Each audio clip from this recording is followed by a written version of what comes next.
I'm officially diagnosed with ADHD and autism now, but it was not the journey I expected.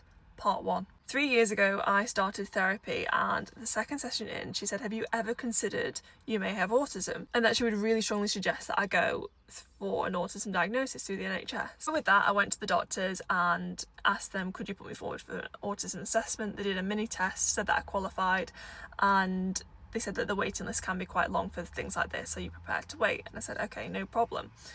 So I waited 3 years, which felt like a really long time, but in that time I worked with my therapist on different coping mechanisms, what autism actually is, and she also identified traits of ADHD during this time. Then it finally came around to my assessment time with the NHS, and I'm going to go into that in full detail another time.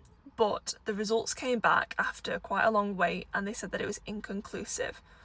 So I didn't get an autism diagnosis through the NHS. With that, with no answers of why I felt so different over this long period of time, working on it for the past 3 years of learning what autism is, what ADHD is, and I just felt in a place of no man's land. Someone I know recommended someone privately for an autism and ADHD diagnosis, and I thought, I'll get in touch with them, because even if I don't have those things, I want some clarity on the things I experience, why it might be.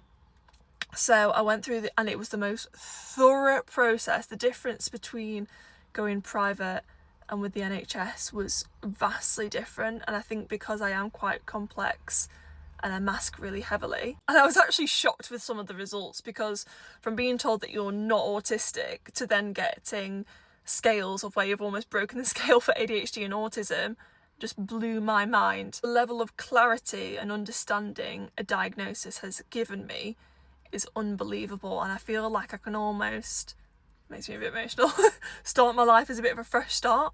So for example, when I meet new people, I want to start as I mean to go on and be my true self. The reason I make these videos is to make people who feel like me feel a lot less alone, because, you know, I am a late diagnosed female and I know what it feels like to feel very different.